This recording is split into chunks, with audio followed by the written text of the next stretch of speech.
Welcome to another broadcast from mindyourhealthcast.com. As you are aware, I'm sure, every week a new broadcast is put up on Sunday afternoon, and in most cases they run about an hour to an hour and 15 minutes. Used to. Now we have cut it back to half an hour to 45 minutes as a rule.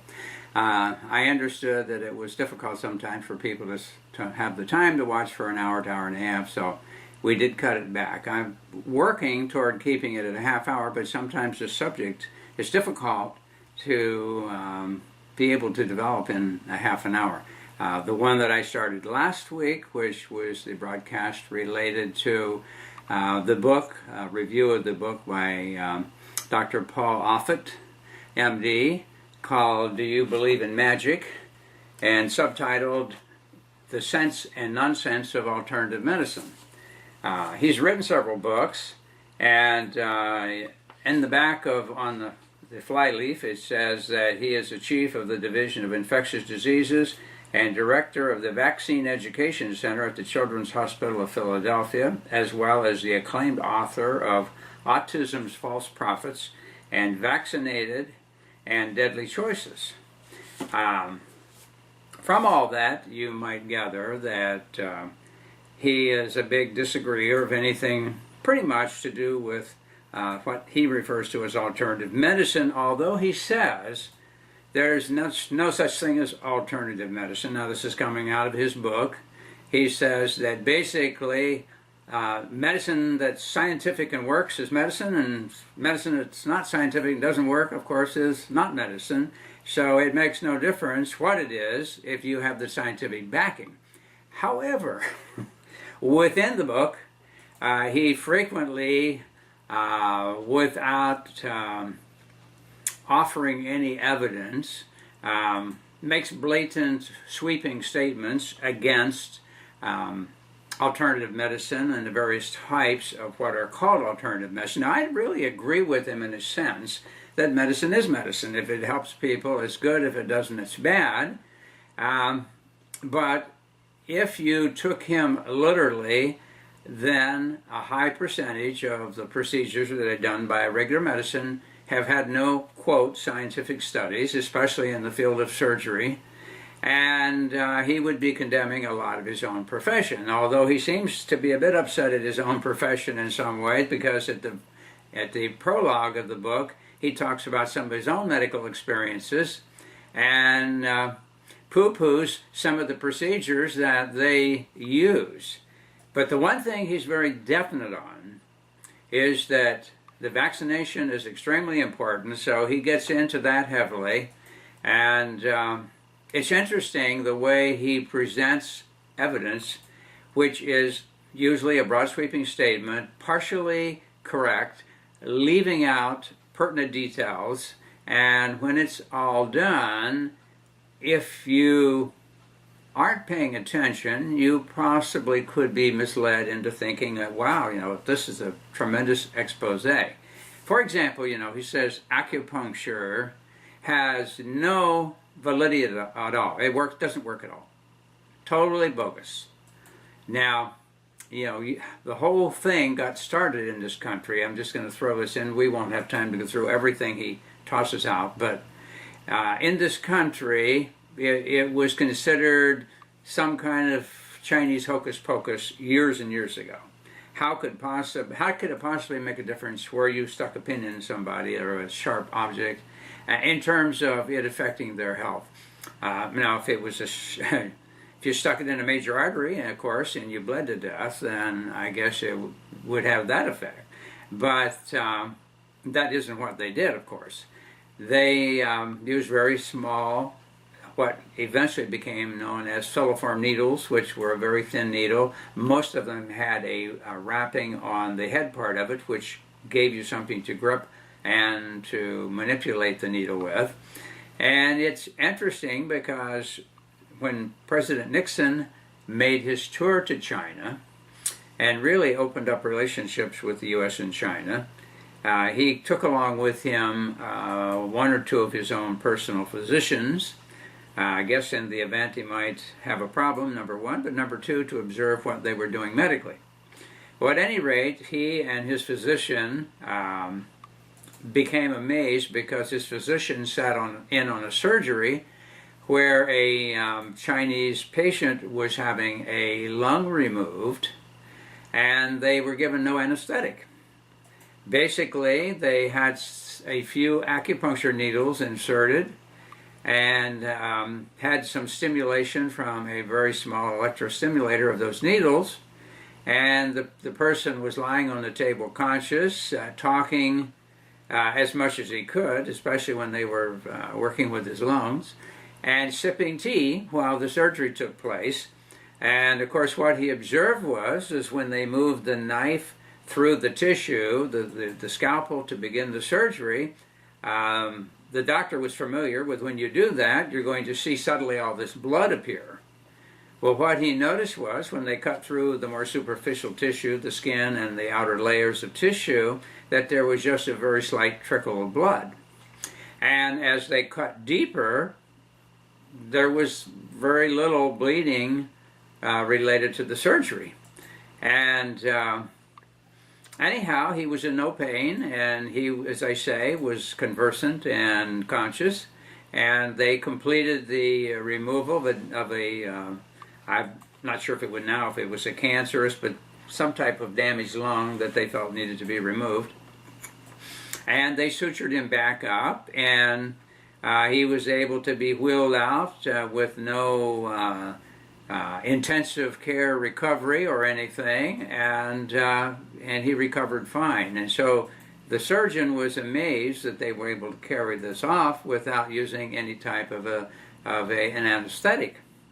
And so when they came back, he talked about and wrote about what he observed, and suddenly there was a tremendous interest in this country related to acupuncture. Well then, as it happened, of course, there were some business people brought some Chinese over here and hired a physician, a medical physician, to oversee them, and they opened up some centers and started doing acupuncture. So bit by bit, it began to grow, and pretty soon they said, well, gee, we should have a license for this. And so they did.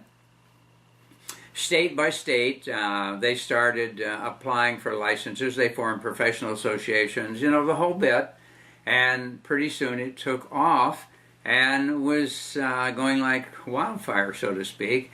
Well, the FDA said, well, we can't really stop it in the sense that states have authorized it and licensed it, but we don't know whether those needles are safe or not. I mean, they referred to them as a medical device, and they said, well, we're going to have to classify those as experimental, even though the people can use them if they're licensed in the field, because the state has licensed them, but we would not say that they're anything more than experimental and may or may not be safe. Of course, I think it was a bunch of political garbage myself, because of all the procedures that are done by medicine that are heavily invasive, and that the people that are injured and die and so forth from all of that, I thought it was kind of a ironic joke to refer to it as a medical device. And so as time went on, Medicare said, well, they wouldn't pay for people being treated unless it was done with an approved device. And so they made the promise that if you could get it approved as by the FDA as a regular medical device, no longer experimental, then they would pay for the treatment. So as it ended up, a friend of mine who has been in the field probably as many years as I have, and trained actually with a Korean acupuncturist, if I recall, out of Boston area. Anyhow, he started doing the research on what had been found out, and eventually he came up with a stack of research papers around 3 foot tall. If you laid them on the floor and stacked them up, they came out about 3 feet tall. And so he loaded all that and had a meeting with the FDA, presented all the material, and lo and behold, the FDA, in a very benevolent move on their part. They said, well, it appears that there is significant studies that would indicate that it's safe. Now, they didn't say effective, but they said safe. And so they removed the experimental designation for acupuncture needles. And of course, the Medicare started paying and everybody lived happily ever after. Well, of course, that's not true. As far as I know, I could be wrong. It could have changed recently because I've never submitted a claim to Medicare for anybody. But unless recently it was done, they still haven't approved it after several years, even though they had promised if you got that experimental designation removed, they would. So anyhow, here he's saying, and of course, there's a huge pile of clinical studies showing the effectiveness of acupuncture, not only the safety, but effectiveness. But of course, he says that a Chinese dignitary had to have a needle removed from his lung. Now, I wouldn't say it's not possible that somebody did that, but actually it wasn't anyone trained in this country that did it. It was in China that it was done. And of course, they still work heavily with barefoot doctors over there. I don't know that they've ever outlawed it. And these are the guys who are trained by their parents and their grandparents and go out and treat people. And they were referred to as barefoot doctors who travel from city to city. Now, I'm only taking a little more time on this particular subject because I personally know the information. I know the field. I've studied it from several different angles, and there are some different schools of acupuncture. There's a Korean branch, there's the Japanese branch, and the Chinese branch, although it originated, as far as I can see, in China, and goes back, there's written texts that go back as far as 5,000 years. However, my suspicion is, when I study in depth the history of medicine, my suspicion that it originally came from probably ancient Hindu yoga medicine. But at any rate, they have a long history, and they have many, many people that's the only way they've ever been treated in their whole life. And the barefoot doctor would come into a town and be there a few days, and he had developed some pretty powerful treatments that could rapidly help people get well while he was there, because he may not be back for several months again. And they would have to wait till he returned to be treated, because there was no local person to do it. The population was so large and the number of therapists so small that it was a big problem. So at any rate, the studies since then, the only thing that's frustrated medicine is their inability to make some kind of a scientific statement as to why they think it works. Now, it's interesting because, as I say, over the years, they've done a lot of things that they had no scientific basis for, but in clinical practice, it actually worked. So, since then, there's been a tremendous number of studies that have shown the effectiveness of acupuncture on all kinds of problems. And now there's thousands of practitioners in this country. I think almost every state, there could be a state or two yet that have not passed a licensing act, but I think almost every state has.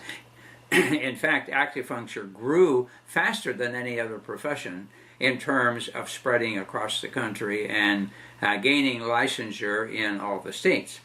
Now, it appears that the very first state that got it as a license was Nevada. And the reason it happened in Nevada was that many of the Chinese came over once the information got out from President Nixon and his physician. Once that information got out, several practitioners came over. And so the state of Nevada had several of the legislators who had been treated for chronic problems that did not respond to any other treatment, and they had gotten well.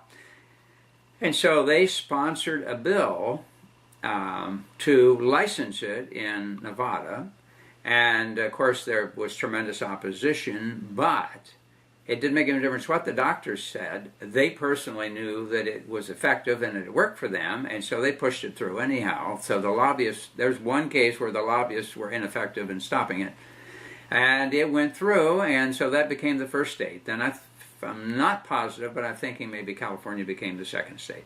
And then after that, it just spread all over the country.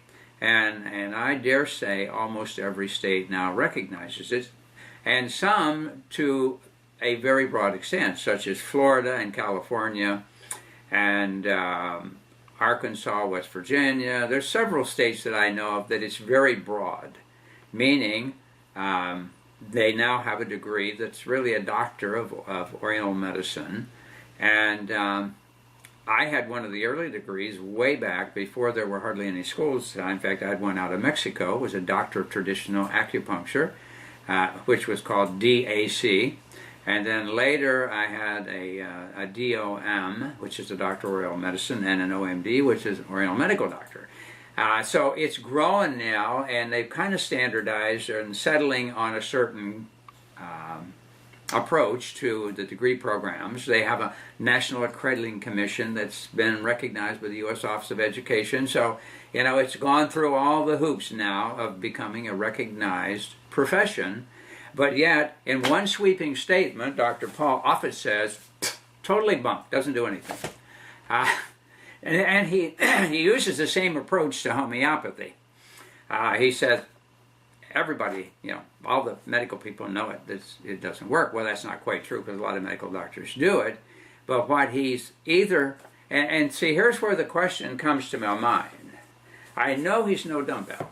He's got a lot of education, got a lot of status and position, and a lot of recognition. He's authored several books, mostly condemning anybody, including even some of his own colleagues, who have come up with some and utilized some of the more, actually the older methods of medicine, as opposed to some of the pharmacology. Basically, modern medicine has been reduced to pharmacology and eventually surgery, and then eventually after that, if that's all failed, organ transplant. So that's kind of the direction that medicine has gone for years now.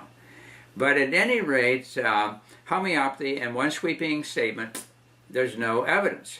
And he brings into play this magician, Randy, and I don't know if you've heard of him or not. I'm not so sure he does magic shows anymore, but he became known as a magician.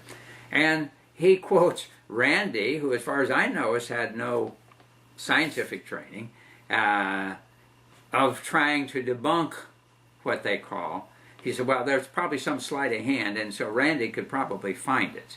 And of course, he didn't find it because there hadn't been any sleight of hand, but he alluded to the fact. You know, again, Randy got a lot of attention out of this, and he quotes him heavily that he made this proposal that if anybody could prove any paranormal, homeopathic, any of these things, that there was any validity to it, to his set of rules that he established, he would give them $1 million.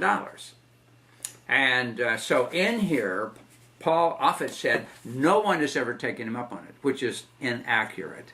And see, that's, I think, one of the things that bothers me about the book is he makes these broad sweeping statements.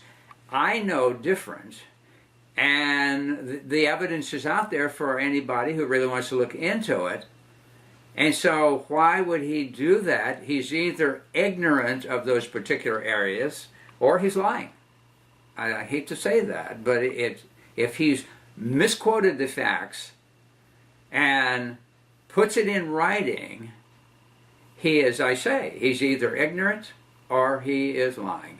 Now, I can't say for sure because I don't know him personally. I've heard him speak, I've watched some of his YouTube stuff, and I've seen him on TV when he was plugging this new book, which got me to looking into it. Because I'd known about him before, but I never really got into it. So I immediately bought the book and thought I would find out more about what he's about. Because I know he's the one that said that vaccines are absolutely safe, there's no problem, and he's pushed vaccines like crazy.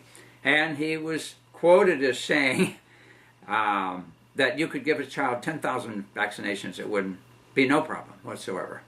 And it sounds like he's a concerned person, that he's concerned especially for the welfare of children, since he's involved with pediatrics. However, some of the statements he makes and the way he does it and the way he pushes the vaccines, I mean, he's really heavy into pushing vaccines, has aroused my suspicion anyhow. And I did some digging, and you can do the same thing. I don't want you to do it just because I'm saying it. I want you to dig in. Now, last week I mentioned about the way he dealt with Linus Pauling, and a lot of people, in a way that he always infers that, number one, they probably are dishonest, and number two, they make a lot of money out of it. That's what he always is bringing up, and you'll see that consistently through the book. And he'll talk about one person dying, one person, and think, oh, that's terrible what was being done because that one person died. And I've given, and this doesn't come from me, this comes from CDC and other places that have the data, and even those are usually, what would I want to say, understated. For example, they said, this came from the CDC, I don't know if it's still on their website or not, but that's where I got it from. They said that at a point along the way, this has been a few years ago, they said that during a certain period of time, there were 45,000 reported cases of damage and deaths from vaccines. Okay, so, however, they added to that we suspect that there is tremendous underreporting. Now, that means they said that probably only 10% actually gets reported. So that would mean just in that sense that they said 45,000 were reported, if only 10% are being reported, that means that it was 450,000.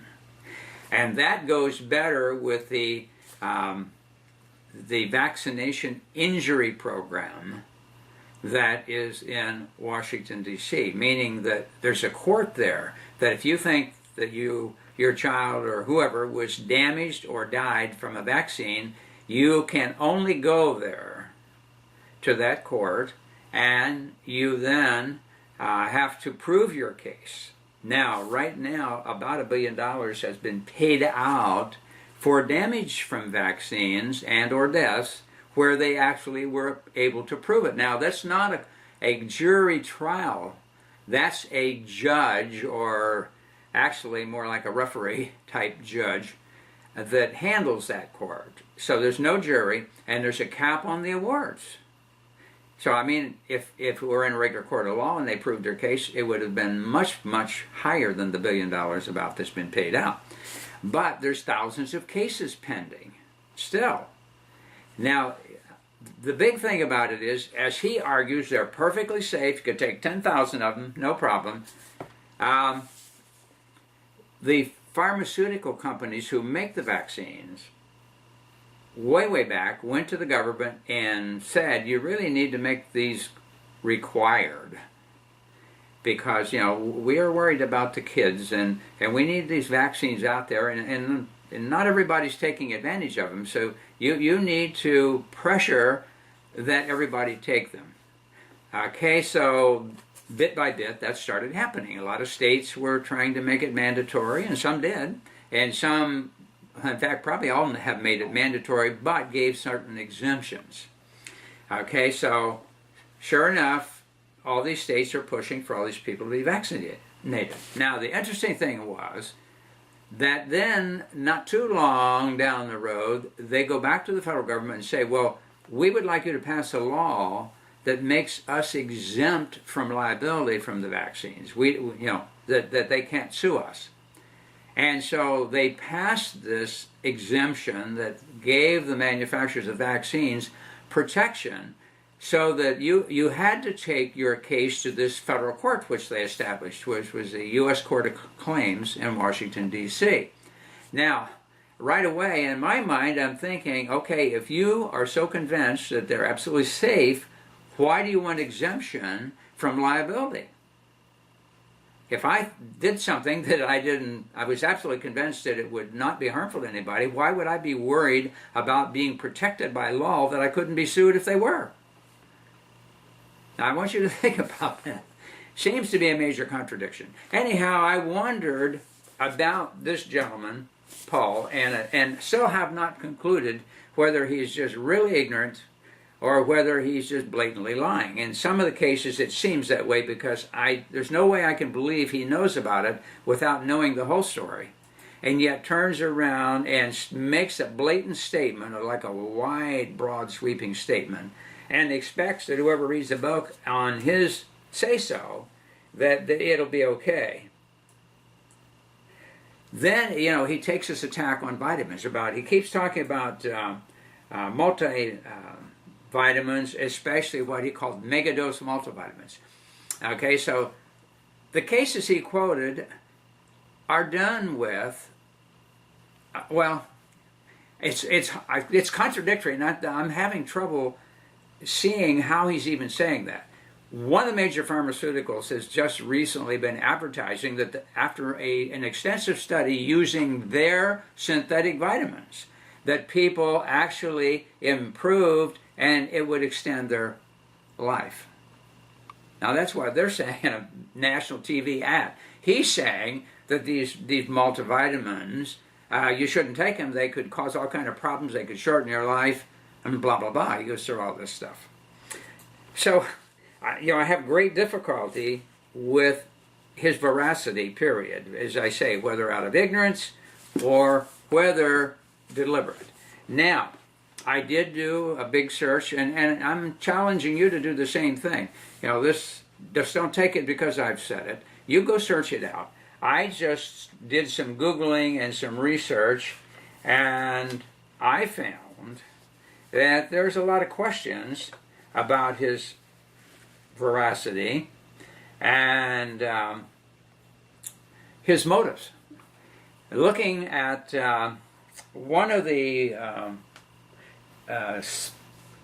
stories that came out by a group that called the Child Health Safety Group, and this came out in 2011, that said, after a congressional investigation, the lying spokesman for the U.S. drug industry on vaccine safety, Dr. Paul Offit of the Children's Hospital of Philadelphia, was named in a formal congressional report for voting himself rich as a member of the U.S. Advisory Committee on Immunization Practices. Crooked Offit, whoever wrote this, didn't like him very well. Crooked Offit voted for his own patented vaccine, rotavirus, to be introduced into the U.S. children's vaccine schedule when he was meant to be looking out for the health and safety of U.S. children. He was appointed to a committee by the U.S. government, and that was their job, to look at the vaccines and to consider whether they were good or not and if they were needed. And so here's what happened. Offit has made millions of dollars from the patents for the vaccine, which he held in partnership with vaccine maker Merck. Okay, now while he's on this committee who's supposed to be unbiased and supposedly checking out these vaccines, he voted to recommend that this one become part of the vaccination schedule even before the FDA had actually licensed it to go on the market. But as it ended up, it appears that he was going to make somewhere between $30 and $40 million on it. So they consider that that's a bit of a conflict. He's voting, yeah, we should make it a part of the schedule, but he's going to be cashing in every time they're shooting that vaccine in somebody. But the funny thing about it, it says, governments pretend they do not understand when the public do not believe them. And they still keep appointing some crooked experts like this to their oversight panels. Offit has already been caught lying publicly twice about vaccine safety issues. And so there's some other areas that he has been caught in. But some people say, and they're quoting it here, that he said you could take up to 100,000 vaccines. But I know it's at least 10,000 because I've seen that more than once, that he made that comment. In fact, I remember actually seeing him interviewed way back, and that he made that comment. They're perfectly safe. You could take 10,000, it wouldn't make any difference. And he's also been against the relationship between vaccines and autism. He's fought against that very strongly. anyhow, there's a whole report, and you can print that whole thing out for yourself about the government committee and what they were supposed to do and who's on the committee and all that. But anyhow, it is a fact that he did vote for a vaccine which he was going to make millions off of once it was released, and wanted to make it a required vaccine. The BBC, somebody was going to call him over there as an expert, but he ended up being criticized because they found out about some of the dealings he had done, and it's called Our Kingdom, Power and Liberty in Britain. Dr. Paul For-Profit Offutt, measles in the BBC. They call him For-Profit Offutt. Anyhow, I'm saying don't take it because I say. You go read it yourself. Now, I noticed that the CBS News had an article back along the way on him, Paul Offit and the vaccine industry, and they weren't exactly complimentary. And this one, I guess, out of California, the Orange County Register, they correct Paul Offit's lies. So, I mean, this is stuff that's out there. Another one, Vaccines and Conflicts of Interest, Dr. Paul Offit. Now, this is politics news. There's a whole group of things off the internet. Now, the only people who said something complimentary is a group that is against everything else except medicine, called the Skeptical Raptors, and of course they're defending him. They said, oh no, it's not true, he's a good guy. So you'll have to search it out and look into it yourself and read the book. But every time he quotes about a person and some circumstances about the person, you go look it up yourself and track it down, which I did. And most of these I already knew anyhow, but I've tracked them down. And the information's out. And then you see if you believe in magic. I have a problem believing in the book because of the fact that, as I say, whether it's out of ignorance or out of dishonesty, he makes the statements he makes. And about the Randy thing, I know of at least two groups actually, one was a whole group, challenged Randy, the man he says nobody's ever taken up the challenge. Randy was by Dr. George Vathoukas from Greece, who is considered one of the top homeopathic researchers and doctors in the world. And I mean, he's recognized throughout everywhere, especially the U.S. He's been here and taught programs to doctors and all that. Anyhow, he took up the challenge. And they had it all set to go, and then Randy changed the rules. So then, for a long time, they didn't hear anything about it, but in the meantime, Randy put out a newsletter that says the people backed out. Well, they didn't back out. Randy changed the rules. So they redid, to conform to his new rules, set up a study that was to begin, and Randy called again, or contacted him and canceled it, and wanted to change the rules again. But then again, he published that they backed out, saying, see, there's nothing to it. When the chips are down, they back out. They're not going to carry out the research because they know that it's going to fail.